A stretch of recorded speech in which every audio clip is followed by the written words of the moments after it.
And the Lord said to Moses, See, I have made you like God to Pharaoh, and your brother Aaron shall be prophet. You shall speak all that I command you, and your brother Aaron shall tell Pharaoh to let my people of Israel go out of this land.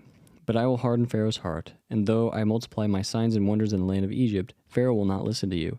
Then I will lay my hand on Egypt and bring my host and my people, the children of Israel, out of the land of Egypt by great acts of judgment.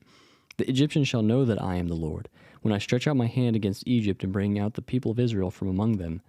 Moses and Aaron did so. They did just as the Lord commanded them. Now Moses was 80 years old, and Aaron 83 years old, when they had spoke to Pharaoh. When the Lord said to Moses and Aaron, When Pharaoh says to you, Prove yourselves by working a miracle, then you shall say to Aaron, Take your staff and cast it down before Pharaoh, that it may become a serpent. So Moses and Aaron went to Pharaoh and did just as the Lord commanded. Aaron cast down his staff before Pharaoh and his servants, and it became a serpent. Then Pharaoh summoned the wise men and the sorcerers, and they, the magicians of Egypt, also did the same by their secret arts. For each man cast down his staff, and they became serpents.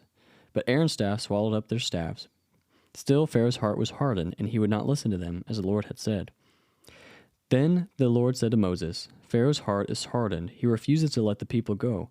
Go to Pharaoh in the morning, as he is going out to the water. Stand on the bank of the Nile and to meet him, and take in your hand the staff that turned into a serpent. Then and you shall say to him, The Lord, the God of the Hebrews, sent me to you, saying, Let my people go, that they may serve me in the wilderness.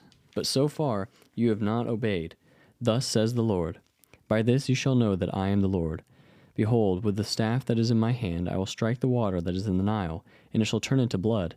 The fish in the Nile shall die, and the Nile shall stink, and the Egyptians will grow weary of drinking water from the Nile.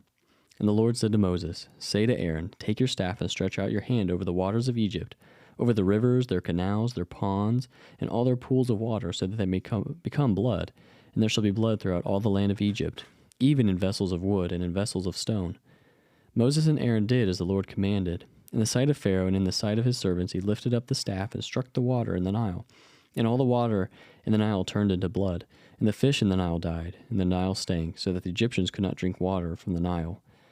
There was blood throughout all the land of Egypt, but the magicians of Egypt did the same by their secret arts. So Pharaoh's heart remained hardened, he would not listen to them as the Lord had said. Pharaoh turned and went into his house, and he did not take even this to heart. And all the Egyptians dug along the Nile for water to drink, for they could not drink the water of the Nile. 7 days passed after the Lord had struck the Nile,